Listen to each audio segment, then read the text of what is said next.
Et coucou les amis, j'espère que vous allez bien. Je vous retrouve dans ma cuisine. Il est tôt. Attendez. Ah, je crois que j'ai ma montre connectée dans ma poche. Voilà. Alors, est-ce que ça va faire le focus? On est le 8, mercredi 8, et il est 8h08. Ah, trop drôle. Voilà, donc on est le 8 janvier, nous sommes mercredi. Tristan dort. Les deux petits sont réveillés. Nathan il s'est réveillé, il était 6h, donc super. Alors qu'hier, je leur ai dit... parce qu'à Nathan et Clément, c'est ceux qui dorment le moins longtemps. Tristan, c'est un gros dormeur. Je leur ai dit, bah profitez-en, demain c'est mercredi, il n'y a pas d'école, il n'y a pas de périsco, il n'y a rien, évidemment. Bing, 6h, ils se réveillent.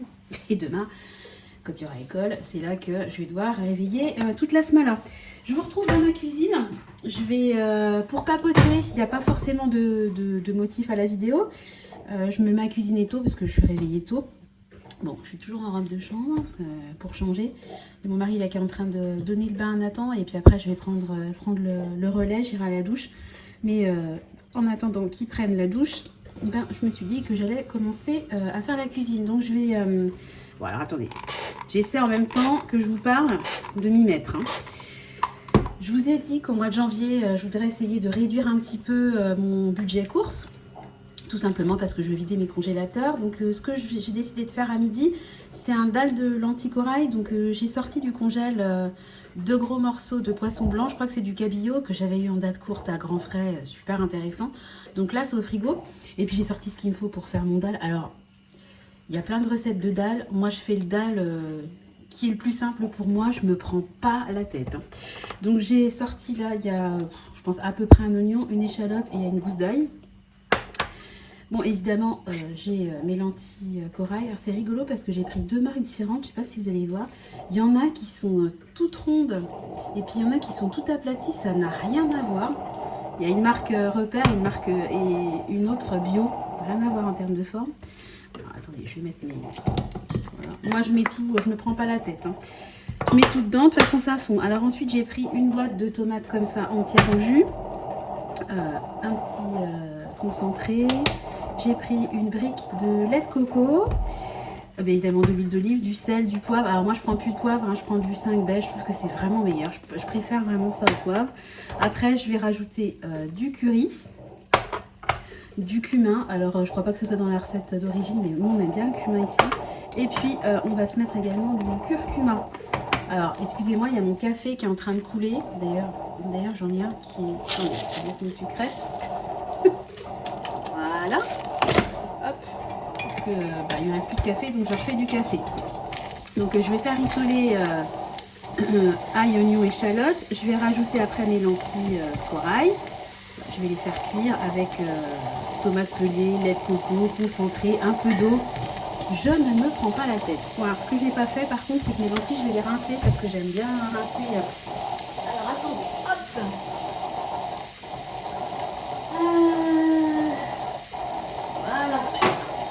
J'aime bien rincer quand même avant de consommer tout ce qui est riz, lentilles.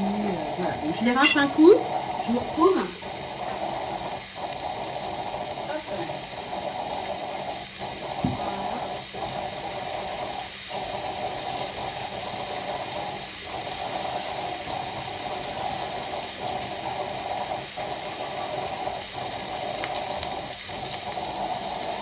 Voilà, désolée mais j'aime bien, c'est comme ça.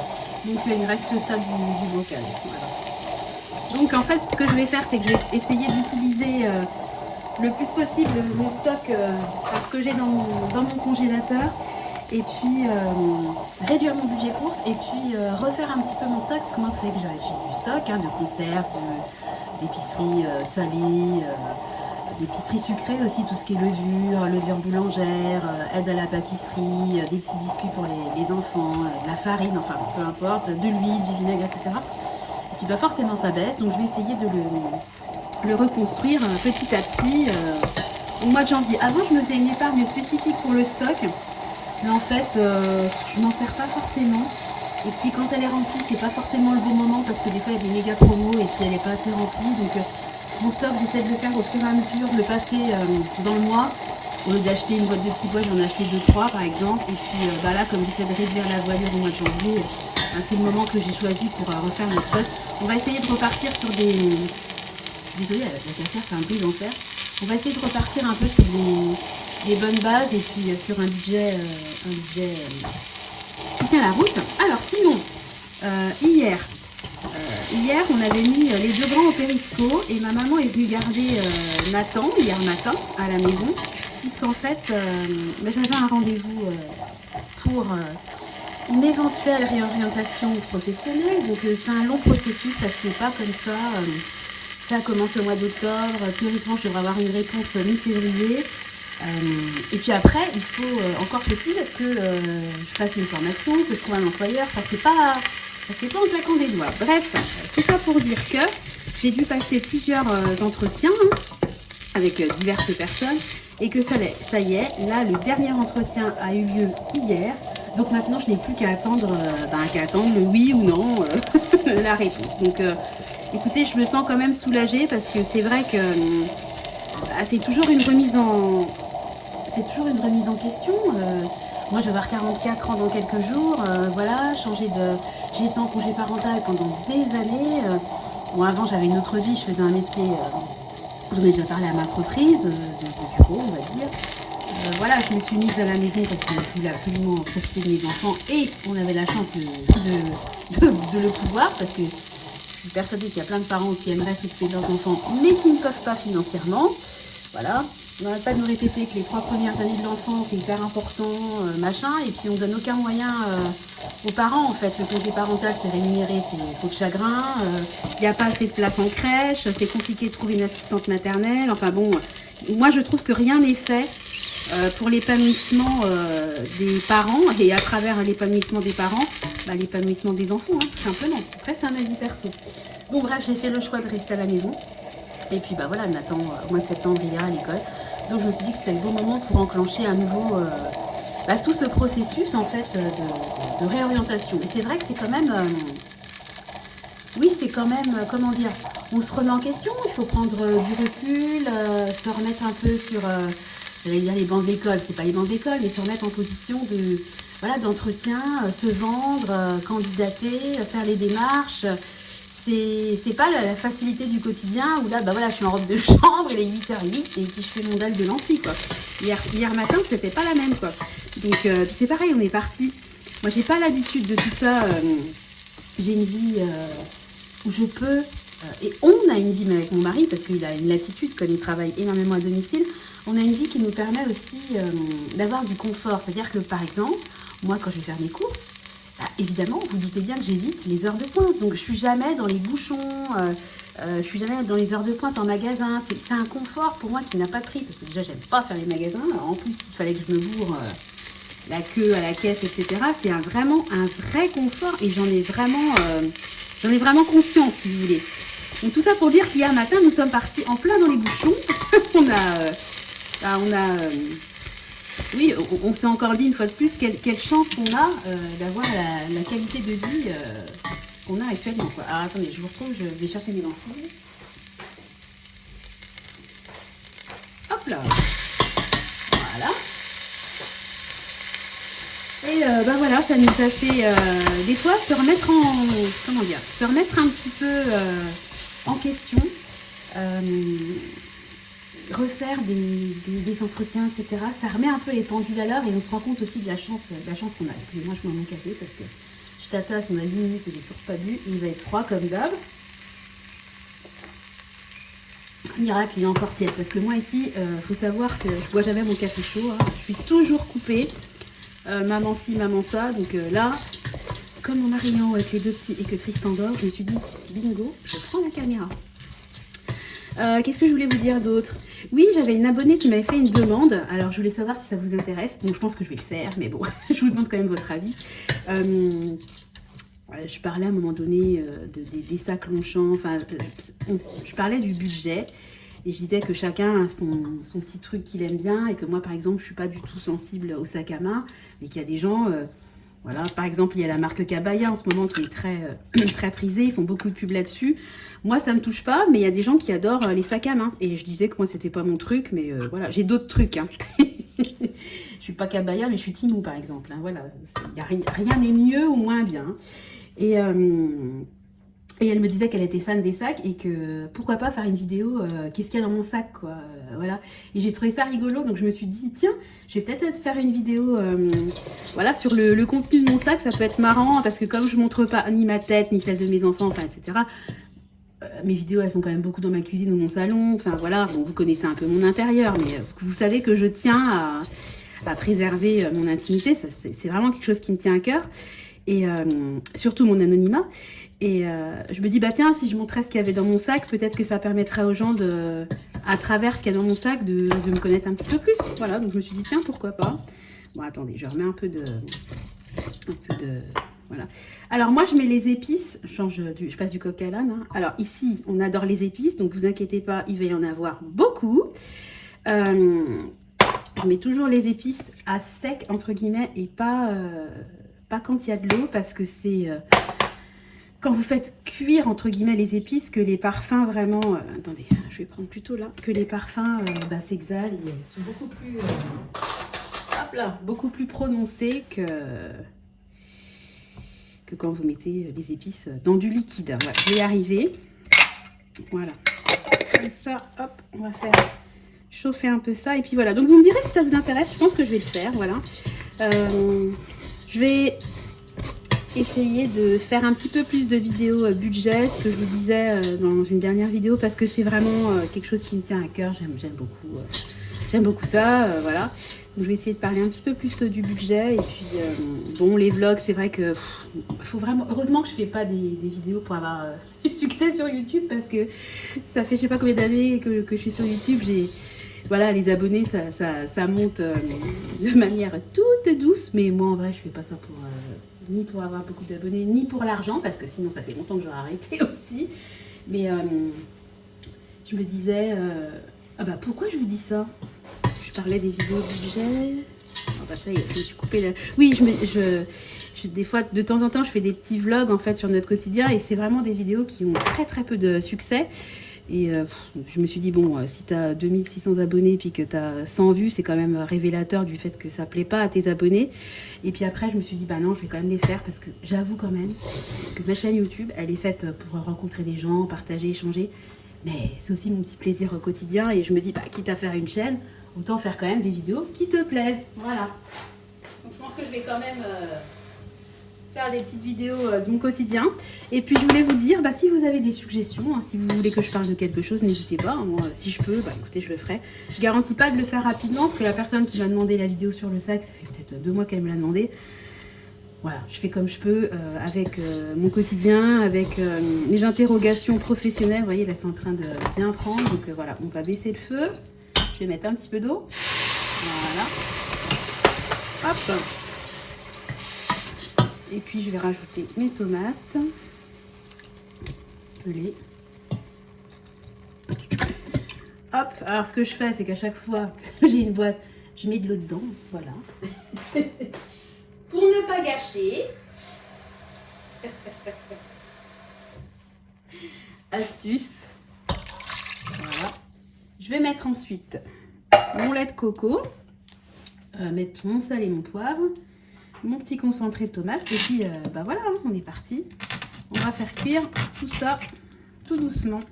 Oh, ça me fait bizarre quand je suis toute seule et qu'il n'y a pas de bruit dans la cuisine. Voilà. Hop. Voilà.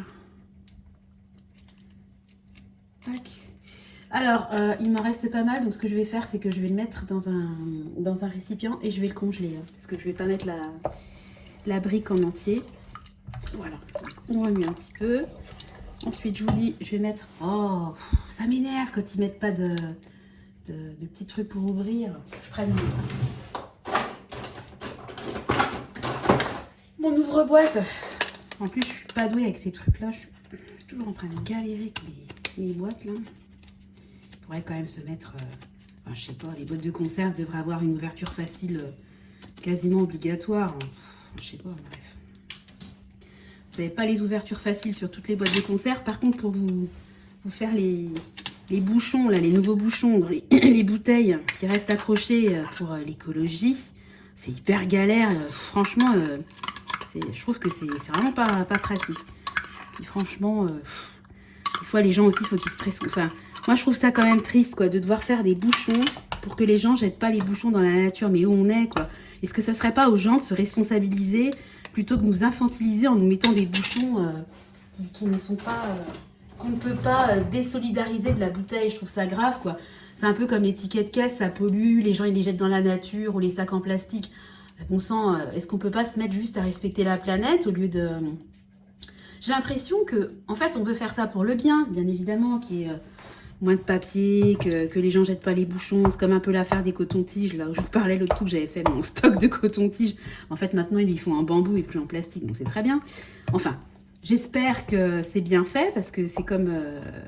voilà, on essaie de réduire la viande, on essaie de s'orienter vers autre chose, mais en fait, c'est pire, parce que quand on voit comment certaines choses sont produites, au nom de la réduction de la viande, etc., bah, on s'oriente vers des choses qui sont censées être mieux, et en fait, qui sont pas forcément mieux, voire pire. Hein. Moi, je pense qu'il y a des catastrophes écologiques qui vont être, malheureusement, qui vont tomber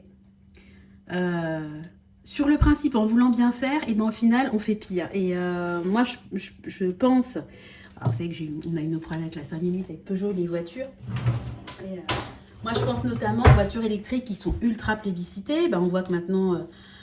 dans certaines villes, ils interdisent à certaines voitures hyper polluantes de circuler. Alors, je comprends la logique.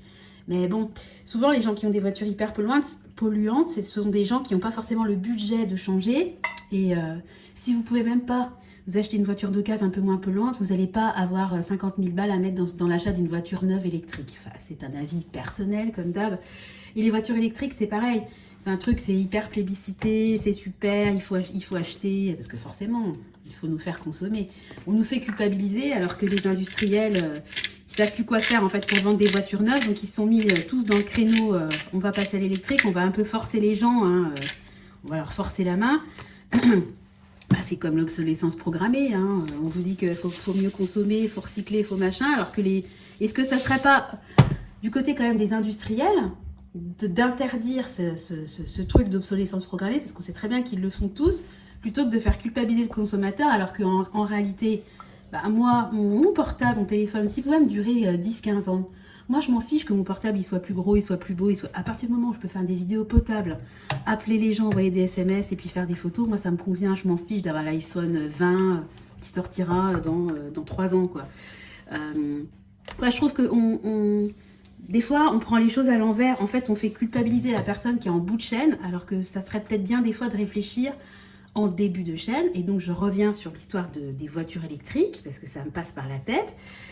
Voilà, les moteurs de voitures électriques, ils sont non recyclables. C'est-à-dire que c'est une catastrophe écologique qui s'annonce dans les prochaines années. Mais ça, on n'en parle pas. On va vous parler des émissions qui sont évidemment réduites à néant, hein, mais on ne vous parle pas... Il y a toute une chaîne, en fait. Il n'y a pas que la production, que la finalité du produit. C'est tout un ensemble, en fait, qu'il faut juger. Et des fois, je pense que peut-être que si les gens se responsabilisaient un petit peu plus par rapport au fait de ne pas forcément prendre la voiture, etc., si les gens faisaient un peu plus gaffe à l'environnement, je sais pas, des petits gestes du quotidien, quoi. Quand vous faites couler l'eau, quand vous prenez une douche, essayez de garder l'eau pour vous en servir, pour tirer des chasses, pour arroser le jardin l'été. Des fois, il y a la sécheresse, on n'a pas le droit d'arroser son jardin. Au lieu de faire couler l'eau pendant un certain temps pour que l'eau soit chaude, est-ce qu'il n'est pas intéressant de garder l'eau? Est-ce qu'il n'y aurait pas des systèmes qui pourraient être inventés pour faire des cuves, je sais pas moi, dans les salles de bain, pour que l'eau qui coule ne tombe pas dans les eaux usées, enfin, de l'eau saine, de l'eau qu'on peut boire, qui est potable, parce que l'eau de votre douche, elle est aussi potable que l'eau du robinet de votre cuisine, quoi. Je me dis, mais quel gâchis. Enfin, il y a plein de choses, des fois, en fait, ça m'agace qu'on fasse toujours... qu'on reproche toujours aux mêmes personnes certaines choses, alors que il y a plein d'intervenants qui peuvent participer à ça. Enfin, bon, bref, c'était la petite... comme d'habitude. Je raconte ma vie, je donne mon avis, voilà. J'ai dit que 2025, j'essaierai de prendre du recul et de moins m'énerver. Donc là, je m'énerve pas, je partage juste mon avis, parce que je trouve que des fois, c'est dommage un peu de toujours faire culpabiliser les mêmes. Bref, sur ce, je vais boire mon café et puis je vais aller prendre ma douche, parce que là, mine de rien, quelle heure il est là? Il est 8h27, voilà, ça fait 20 minutes que je tatasse. J'espère que vous allez bien, que ça vous a pas trop dérangé d'avoir une vidéo, en fait, vous entendez ma voix, puis vous voyez une casserole.